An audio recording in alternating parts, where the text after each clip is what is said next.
कि आपने कहा कि राधा रानी है अथवा नहीं है। देखो ये चीज़ें हैं ना, आस्था का विषय बन जाती हैं जब, तो उस पर कुछ भी डायरेक्ट कोई भी व्यक्ति यदि बोलता है और आघात करने के या प्रतिघात करने के मनन कैसी या मंत्रणा से बोलता है, तो मेरे हिसाब से वो गलत है। बहुत सारे लोग हैं, अलग अलग तरीके की उनकी आइडियोलॉजीज होती हैं, वो समय के साथ बनती हैं।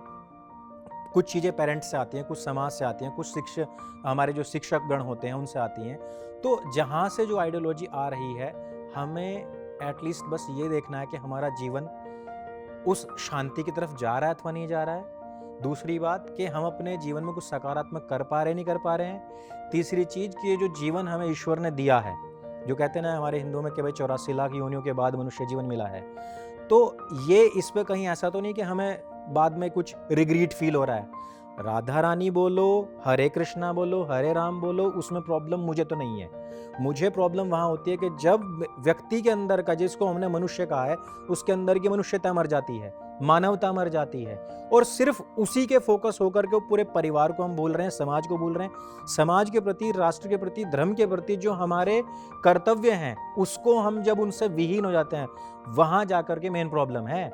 आप ये इतिहास में क्या था या क्या नहीं था, मेरी एज इतनी नहीं है कि मैंने पूरा इतिहास पढ़ लिया हो, लेकिन अगर आप करेंगे तर्क तथ्य और प्रमाण की बात, तो इतना जरूर है कि महाभारत ग्रंथ जो आरंभिक काल का, जिसको जय संहिता कहा जाता है, उसमें कहीं पर भी राधा रानी तो छोड़ दीजिए, तो दो चीजें आपने जोड़ दी हैं, राधा का भी वर्ड यूज नहीं हुआ है। उसके बाद में महाभारत जैसे जैसे बढ़ता चला गया है, वहां पर भी कहीं जिक्र नहीं हुआ है। उसके बाद में कुछ पुराण थी जिनमें कि इन सब चीजों को लाया गया है, और लाने का सीधा सा रीजन है, मनुष्य का जो जीवन है ना, वो कहते हैं ना कि वो एक डार्विन की थ्योरी है कि हम बंदर से इंसान बने हैं। लेकिन अगर आप सतयुग से लेकर कलयुग तक का काल देखोगे, तो हम देवता से यहाँ तक अधोगति में आए हैं, हमारा ऊर्ध्वगमन नहीं हुआ है, हम अधोगति को प्राप्त हुए हैं। हम रसातल में डूब चुके हैं।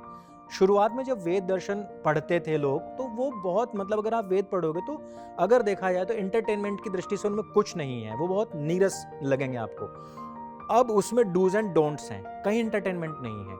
जब उनको लोगों ने पढ़ना छोड़ दिया, तो ऋषियों ने कहा कि ये धर्म से थोड़े विरत हो रहे हैं लोग, तो हमको थोड़ा सॉफ्ट करना पड़ेगा, दर्शन आए। फिर उनमें क्या हुआ, 1 to 1 बात हुई, पक्ष और पूर्व पक्ष, जहां दो लोगों की बात हो रही है। वेद में क्या था, 1 साइड है, बस डूज एंड डोंट्स ईश्वर बता रहे हैं। उसमें भी फिर लोगों का फिर पतन होना शुरू हुआ, तो उपनिषद आई जिसमें कथानक हुए। और उसके बाद में फिर क्या हुआ कि अन्य बहुत सारी कहानियां हुई। जैसे कि आप वेद में कहीं किसी का इतिहास नहीं होगा, वेद में आप किसी राजा महाराजा की बात नहीं, क्योंकि वेद सर्वोपरि हैं, सबसे पहले हैं। जब मनुष्य भी नहीं था, तो उसमें किसी मनुष्य की कहानी क्यों आएगी। तो अब ये होता चला गया कि हमने और एंटरटेनमेंट लोगों को जुड़ा कर रखना है। अब आपने देखा होगा एंटरटेनमेंट के नाम पे आपको 20 स्कीट भी सुनने को मिलेगा, विस्कुट भी सुनने को मिलेगा, विस्लेरी भी मिलेगी, गाड़ी भी चलती मिलेगी, और बच्चों के साथ में ऐसी ऐसी कार्टूनी बातें जो है ना, वो जोड़ने वाली बातें हैं।